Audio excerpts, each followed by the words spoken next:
नमस्कार दोस्तों, मैं राघवन सोलंकी तक्षशिला बुंदेलखंड में एक बार फिर आपका स्वागत कहता हूं। इसमें जो आपके 7 फरवरी की जो आपकी थर्ड शिफ्ट थी आपके, वो इसके क्वेश्चन मिल चुके हैं।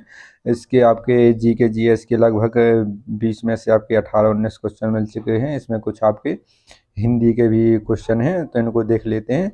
और जो जहाँ से जो जिस टॉपिक से ज़्यादातर क्वेश्चन पूछे जा रहे हैं उसके हमने वीडियो बना दिए हैं। जैसे आपके चाहे पंचवैसी योजनाएं हो गया, चाहे आपके हिंदी के टॉपिक हो गए हैं, रिपीट हो के पूछे जा रहे हैं। माँ सरस्वती के पर्यायवाची हो गए, आपके गंगा के पर्यायवाची, इनको विस्तार से बना दिया गया है। इसकी लिंक डिस्क्रिप्शन में डलवा देंगे। और एनालिसिस भी हर शिफ्ट का किया जा रहा है, तो अपनी अपनी शिफ्ट का एनालिसिस जरूर कर लें इसी चैनल पर, और सब्सक्राइब जरूर करें, लाइक करें और अपने मित्रों को शेयर जरूर कर दें इस वीडियो को, ताकि जो भी आपके मित्र वगैरह हैं, सखा हैं, उन तक ये वीडियो पहुंच सके। और सब्सक्राइब की जरूर बोल देना उनसे। आगे चलते हैं। आपका पहला क्वेश्चन आ जाता है, भारत की दूसरी पंचवैसी योजना 1956 से 1961 किस मॉडल पर आधारित थी? पीसी महालनोबिस मॉडल पर आधारित थी और औद्योगिकरण पर इस पर विशेष ध्यान दिया था। इसमें आपके भिलाई हो गया, राउरकेला हो गया, यहाँ पर पावर प्लांट भी लगाए गए थे।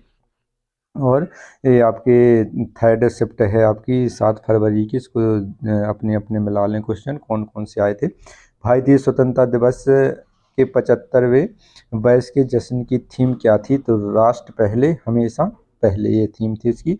स्वतंत्रता दिवस 2025 की आधिकारिक थीम विकसित भारत थी। और ये मोस्ट इम्पोर्टेंट है, आगामी शिफ्टों में पूछा जा सकता है विकसित भारत। तो इसमें करंट के जो क्वेश्चन है अच्छे लेवल के पूछे जा रहे हैं। इसमें 2021 के क्वेश्चन आ रहे हैं, 22 के भी पूछे जा रहे, 23 के जो आपके खेल वगैरह हुए थे, या पैरा खेल हो गया, एशियन गेम हो गया, यहाँ से क्वेश्चन बन रहे हैं। अगला क्वेश्चन है, गरीबी हटाओ और न्याय के साथ विकास किस पंचवैसी योजना का मुख्य उद्देश्य था? तो ये आपकी पांचवी पंचवैसी योजना हो जाएगी। गरीबी हटाओ न्याय विकास 5वीं पंचवैसी योजना का मुख्य उद्देश्य था। इस योजना में रोजगार और न्याय पर भी जोर दिया गया था। इसमें एक पहल चलाई गई थी कि काम के बदले अनाज, ठीक है, काम के बदले अनाज योजना इसमें शुरू की गई थी, तो इसको भी ध्यान रखना है। अगला क्वेश्चन आ जाता है, निम्नलिखित में से कौन सा अनुच्छेद काम की न्याय संगत और मानवीय परिस्थितियों और मातृत्व राज से जुड़ा हुआ है? तो अनुच्छेद 42 जो आपका नीति निर्देशक तत्व का अनुच्छेद 42 है। यहाँ से भर भर के क्वेश्चन पूछे जा रहे हैं। राज्यपाल से भी आपके क्वेश्चन पूछे जा रहे हैं। यहाँ से आपके मौलिक अधिकार हो गए, मौलिक कर्तव्य हो गए, मौलिक आपके नीति निर्देशक तत्व हो गए। तो मौलिक कर्तव्य रूस से लिए गए हैं, मौलिक अधिकार अमेरिका से लिए गए हैं, और नीति निर्देशक तत्व आयरलैंड से लिए गए हैं। और आपके अनुच्छेद भी पूछे जा रहे हैं, कौन से अनुच्छेद ने किसमें कहा है। और इसमें मातृत्व सुख के लिए जो आपको एम्बुलेंस की व्यवस्था है, कोई गर्भवती महिला है, जो सरकारें इसकी व्यवस्था करती है खाने के लिए, इनको दलिया वगैरह, दाल वगैरह देती है, तो ये सब आपके अनुच्छेद 42 में लिखा गया है, तो इसको ध्यान रखें। और इसके बाद मेथेन की खोज कब और किसने की थी? मेथेन गैस की खोज इटालवी भौतिक विज्ञानी एलेसेंड्रो वोल्टा ने साल 1776 में की थी। ये मोस्ट इम्पोर्टेंट है। और 1776 में भी आपका अमेरिका आज़ाद हुआ था, ये ध्यान रखना है। 1776 में अमेरिका आज़ाद हुआ था, और मेथेन गैस की खोज भी 1776 में हुई थी, इसको ध्यान रखना है। इसका कब हुआ था अमेरिका का? 4 जुलाई और 1776 को ये पूर्ण रूप से स्वतंत्र हो गया था। इसका संविधान लिखित संविधान है, और इसका संविधान शुरू हो गया था। इसके बाद अगला क्वेश्चन है, भारत के योजना आयोग के पहले उपाध्यक्ष कौन थे? तो योजना आयोग के जो अध्यक्ष होते हैं वे प्रधानमंत्री होते हैं। भारत देश के जो भी प्रधानमंत्री होगा वो योजना आयोग का अध्यक्ष होगा। और इसके उपाध्यक्ष पूछा है। तो योजना आयोग सरकार का एक विभाग है जिसका गठन 15 मार्च 1950 को मुख्य रूप से पंचवैसी योजना के निर्माण के माध्यम से राष्ट्र के आर्थिक सामाजिक विकास की देखरेख के लिए किया गया था। इसके अध्यक्ष कौन थे? जवाहरलाल नेहरू थे। इसके आपके अध्यक्ष कौन हो जाएंगे? प्रधानमंत्री जवाहरलाल नेहरू हो जाएंगे। और पूर्व भारतीय प्रधानमंत्री गुलजारी लाल नंदा 17 फरवरी 1953 से 21 सितंबर 1963 तक योजना आयोग के पहले उपाध्यक्ष के रूप में कार्य किया है, ये ध्यान रखना है। और इसके बाद 1 जनवरी 2015 को इसको समाप्त कर दिया गया और नीति आयोग यहाँ पर लाया। और नीति आयोग के प्रथम आपके अध्यक्ष कौन हो जाएंगे? प्रधानमंत्री नरेंद्र मोदी हो जाएंगे। उपाध्यक्ष अरविंद पनगड़िया हो जाएंगे। पहले उपाध्यक्ष नीति आयोग के कौन हो जाएंगे? अरविंद पनगड़िया हो जाएंगे। तो यहाँ से आपके जरूर क्वेश्चन बन रहे हैं, जरूर देख के जाएं। इनमें से राज्यपाल क्या नहीं कर सकता? तो राज्यपाल अविश्वास प्रस्ताव में मतदान नहीं कर सकता, क्योंकि अविश्वास प्रस्ताव की अनुमति केवल लोकसभा में ही होती है, राज्य विधानसभा में नहीं होती है। तो इसमें एक कोई आपको ऑप्शन दिया गया होगा, तो ये आपका सही हो जाएगा। अगला क्वेश्चन है, सुनंदा नायर निम्नलिखित में से किस नृत्य से संबंधित है? तो ये मोहिनीअट्टम हो जाएगा। मोहिनीअट्टम कहाँ का शास्त्रीय नृत्य है? ये केरल का हो जाएगा। केरल का एक और शास्त्रीय नृत्य है आपका कथकली, आपको ये भी याद रखना है। तो शास्त्रीय नृत्य का विस्तार से वीडियो बना दिया है, उसको भी जरूर देखें। अगला क्वेश्चन आता है, बंगाल विभाजन के समय गवर्नर जनरल कौन थे? तो लॉर्ड कायजन थे बंगाल विभाजन के समय, और 1905 में बंगाल विभाजन हुआ था। इनका शासनकाल 1899 से 1907 तक इसका कार्यकाल रहा था लॉर्ड कायजन का, और दूसरे शासनकाल में इनकी मृत्यु हो गई थी कायजन की, ये ध्यान रखना है। बंगाल विभाजन के समय लॉर्ड कायजन भारत के वायसराय थे। इन्होंने 20 जुलाई 2005 को बंगाल विभाजन की घोषणा की थी, ये मोस्ट इम्पोर्टेंट, 20 जुलाई को घोषणा की थी। और यह विभाजन 14 अक्टूबर 1905 को लागू किया गया था। यह 6 साल बाद 1911 में इसे रद्द कर दिया गया। इसका मुख्य उद्देश्य जो अंग्रेजी शासनकाल ने बताया था कि हिंदू और मुस्लिम को अलग अलग करना, इनके रीति रिवाजों को अलग करना, जिसमें बंगाल विभाजन में असम आ जाता था, पश्चिम बंगाल और बांग्लादेश इसमें पूरा शामिल था उस समय। पंडित रविशंकर कौन सा वाद्य यंत्र बजाते थे? तो ये सितार बजाते थे, ये पूछा गया था। 1967 है, इनको कौन सा पुरस्कार मिला था सितार वादक को? तो ये रविशंकर थे, इनको ग्रैमी अवार्ड भी इनको दिए गए हैं। तो सितार वादक हैं पंडित रविशंकर। और शिव कुमार क्या बजाते हैं? संतूर बजाते हैं। संतूर कौन बजाता है? शिव कुमार बजाते हैं, कन्फ्यूज नहीं होता है शिव कुमार से संतूर, और पंडित रवि शंकर से आपका सितार हो जाएगा। अगला क्वेश्चन आ जाता है, तो इसमें आपका है भारत सरकार के सम्मान कौन से? भारत रत्न को 1999 में दिया गया था रविशंकर को, पद्म विभूषण 1981, पद्म भूषण 1966 में, तो ये वाला पूछा गया था। इनको संगीत नाटक अकेडमी 1962 में दिया गया, ये मोस्ट इम्पोर्टेंट है। अगला क्वेश्चन आ जाता है, राज्यवर्धन सिंह राठौर ने किस वैश्व ओलंपिक रजत पदक जीता है? तो ये आपके 2014 से 2018 तक ये खेल मंत्री भी रहे हैं, आपके खेल मंत्री रहे हैं राज्यवर्धन सिंह राठौर, राजस्थान की सीट से चुनकर आते हैं। और 2004 में इन्होंने ओलंपिक में रजत पदक जीता था। राज्यवर्धन सिंह राठौर ने एथेंस कहाँ हुए थे? एथेंस में हुए थे। 2004 में ओलंपिक रजत पदक जीता था। यह ओलंपिक में भारत का पहला व्यक्तिगत रजत पदक था। ये मोस्ट इम्पोर्टेंट, रजत को क्या कहते हैं? सिल्वर कहते हैं, सिल्वर मेडल इसको, जो चांदी वाला होता है उसको कहते हैं। 2004 में जीता था। अच्छे क्वेश्चन पूछे जा रहे हैं इसमें। उन्होंने मेंस डबल ट्रिप निशानेबाजी खेल से संबंधित थे, इस स्पर्धा में यह पदक जीता था। 2002 में राष्ट्रमंडल खेलों में पुरुष को व्यक्तिगत और एगोल डबल ट्रम्प स्पर्धा में स्वर्ण पदक जीतने पर राठौर को काफ़ी प्रसिद्धि मिली थी। उन्होंने 2006 में राष्ट्रमंडल खेलों में एक स्वर्ण पदक जीता, तो इनके आपका रजत पदक हो जाएगा। 2005 में पद्मश्री से इनको सम्मानित किया गया था। अगला क्वेश्चन आ जाता है, 1951 की जनगणना के अनुसार भारत की साक्षरता दर कितनी थी? तो 18.33 हो जाएगी, ठीक है। ये 1951 की जनगणना में इतनी थी। और आज़ादी के बाद अगर पूछा जाए तो इनकी 12% थी।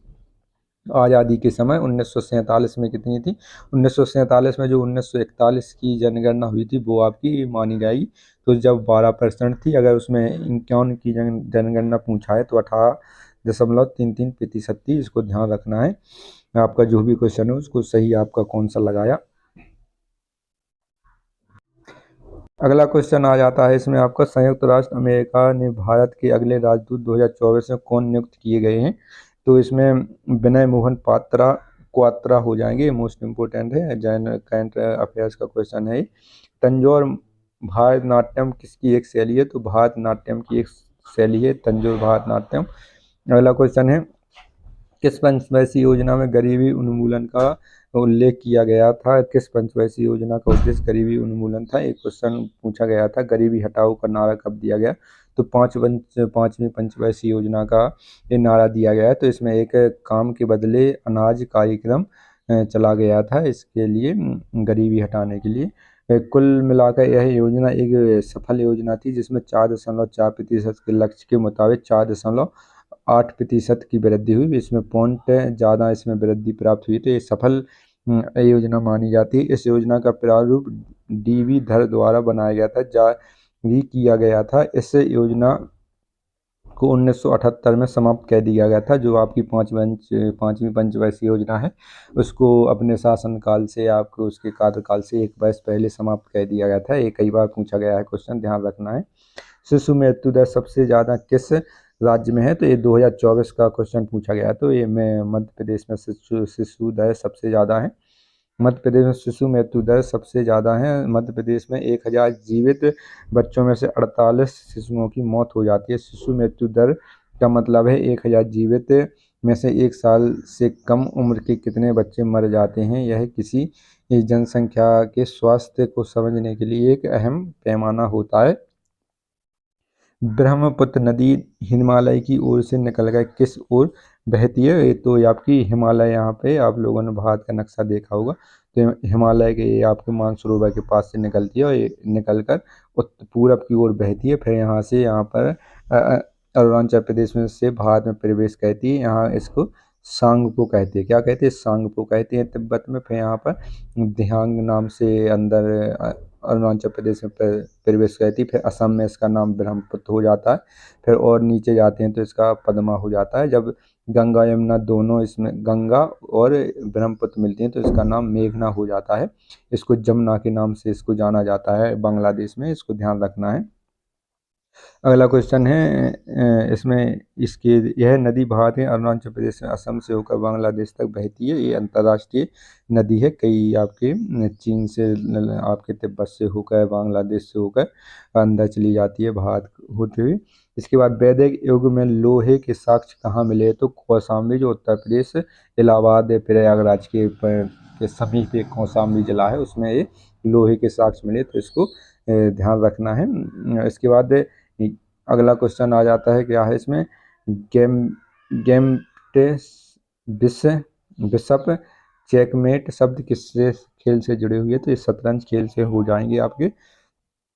अगला क्वेश्चन हिंदी के आ गए हैं। इसमें सरस्वती का पर्यायवाची पूछा गया था। वाणी, शारदा, बागेश्वरी, वेद माता, वीणा पाणी। मतलब वीणा पाणी मतलब होता है हाथ में वीणा लेके। भारतीय, वाग्देवी, महाश्वेता, ज्ञानदा, ज्ञान की देवी, हंस वाहिनी, ये हंस का इनका वाहन है, तो ये सरस्वती के पर्यायवाची हो जाएंगे। अगला कोमल का इसमें विलोम शब्द पूछा गया था, तो कठोर हो जाएगा। आय का विलोम शब्द व्यय हो जाएगा। आयात का क्या, निर्यात हो जाएगा। विलोम शब्द एक विस्तार से वीडियो ला देंगे, कम से कम उसमें आपके 50-60 भी विलोम शब्द होंगे, उन्हीं में से आपके रिपीट होके पूछे जा रहे हैं। अगला है आय का आपका व्यय हो जाएगा। साझा करना का मुहावरा पूछा गया था। साझा करना मुहावरे का अर्थ क्या है? साझा करना, सम्मिलित करना, शामिल होना या कारोबार में साझेदारी होना, ये हो जाएगा। अगला क्वेश्चन है, सूर्य जिस पर्वत के पीछे से निकलता है उसे क्या कहते हैं? उदयांचल कहते हैं। जैसे आपका ये प्राकृतिक दृश्य, सूर्य यहाँ से निकल रहा है तो इसके पीछे से नहीं, तो इसको क्या कहेंगे? उदयांचल इसको कहा जाएगा। आप लोगों ने बहुत सा प्राकृतिक दृश्य बनाया होगा, आपको ध्यान पता होगा। गंगा के कई पर्यायवाची पूछे गए, तो गंगा के पर्यायवाची देव नदी, भागीरथी, मंदाकिनी, सुर नदी, तिरपंगा, विष्णुपदी, स्वर्णपगा, देवपगा, अमृत तरंगिनी, सुरधुनी। तो ये कई बार पूछे गए हैं गंगा के पर्यायवाची, हर शिफ्ट में पूछे जा रहे हैं, तो इनको जरूर देखें। साझा करना का झांसा देने का क्या हो जाएगा, धोखा देना या छल करना। इसमें से जो भी ऑप्शन होगा आप इसमें सही कह सकते हैं। इसके बाद भाववाचक संज्ञा पूछी गई थी, तो बुढ़ापा। भाववाचक संख्या बस आपकी संज्ञा कितनी 5 प्रकार की होती हैं, व्यक्तिवाचक, जातिवाचक, भाववाचक, ये प्रकार की आपकी संज्ञा होती हैं। तो बुढ़ापा, जिसको भाव मतलब क्या, जैसे हरियाली हो गया, ये भाव है, इसको ना तो अपन छू सकते हैं ना इसको देख, केवल इनको देख सकते हैं और इनको महसूस कर सकते हैं, वो आपकी भाववाचक संज्ञा हो गई। जैसे बुढ़ापा है तो इसको महसूस कर सकते हैं, इसको ना तो छू सकते हैं ना इसको देख सकते हैं, तो ये आपका बुढ़ापा हो जाएगा। तो जिसको भाव मतलब भाव ही भाव है, उसमें और कुछ नहीं है, जिसको देखने छू नहीं सकते हैं, वो की भाववाचक संज्ञा हो जाएगी, तो बुढ़ापा हो जाएगा। इसके बाद अगला क्वेश्चन है, बाजार कौन सा शब्द है, देशज विशेषज तत्सम, ये आपका पूछा गया था। तो बाजार एक फारसी भाषा से शब्द लिया गया है, ये आपका विदेशज शब्द हो जाएगा, विदेशी शब्द। जैसे लोटा, डोंगा है आपके, तो इस प्रकार के आपके ये आपके आपके यहीं के हो जाएंगे, देशज हो जाएंगे, तो इनको ये ध्यान रखें। और ये इनका एनालिसिस हो गया है, ये आपके 3rd शिफ्ट है आपकी 7 फरवरी की, इसको जरूर देखें। और आगामी शिफ्टों के जल्दी ही एनालिसिस किया जाएगा, और जहां से जिस टॉपिक से क्वेश्चन बन रहे हैं उनका भी किया जाएगा। तो हमारे चैनल को जरूर सब्सक्राइब करें, लाइक करें। धन्यवाद साथियों।